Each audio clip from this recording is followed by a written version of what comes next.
Чули сте, че е било казано на старовременните: не убивай, и който убие излага се на съд, а пък аз ви казвам, че всеки, който се гневи на брата си, без причина, излага се на съд, и който рече на брата си рака, излага се на Синедриона, а който му рече: бунтовни безумецо, излага се на огнения пъкъл, и тъй, като принасяш дара си на олтара, ако там си спомниш, че брат ти има нещо против тебе, остави дара си там пред олтара, и иди, първо се помири с брата си, тогава дойди и принеси дара си, спогаждай се с противника си по-скоро, докъдето си на пътя с него, към съдилището, да не би противникът ти да те предаде на съдията, а съдията те предаде на служителя, и да бъдеш хвърлен в тъмница. Истина ти казвам, никак няма да излезеш оттам, докле не изплатиш и последния квадрант. Чули сте, че е било казано: не прелюбодействувай, но аз ви казвам, че всеки, който гледа жена, за да я пожелае, вече е прелюбодействувал с нея в сърцето си. Ако дясното ти око те съблазнява,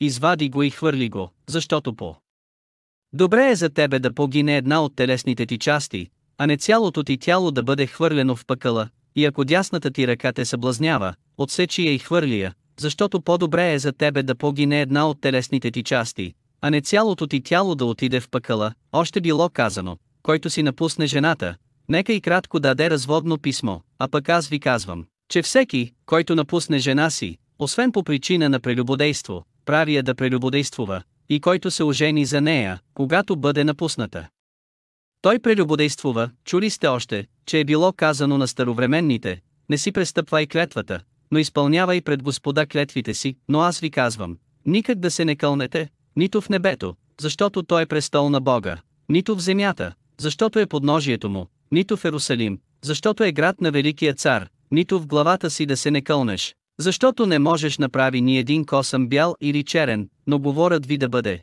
да, да, не, не, а каквото е повече от това, е от лукавия. Чули сте, че е било казано: око за око, зъб за зъб, а пък аз ви казвам, не се противете на злия човек, но, ако те плесне някой по дясната буза, обърни му и другата. На тогава, който би поискал да се съди с тебе и да ти вземе ризата, остави му и горната дреха. Който те принуди да вървиш с него 1 миля, иди с него 2, дай на оногова, който проси от тебе, и не се отвръщай от оногова, който ти иска назаем. Чули сте, че е било казано: обичай ближния си, а мрази неприятеля си. Но аз ви казвам: обичайте неприятелите си и молете се за тия, които ви гонят, за да бъдете чада на вашия Отец, който е на небесата, защото той прави слънцето си да изгрява на злите и на добрите, и дава дъжд на праведните и на неправедните. Защото, ако обичате само ония, които обичат вас, каква награда ви се пада?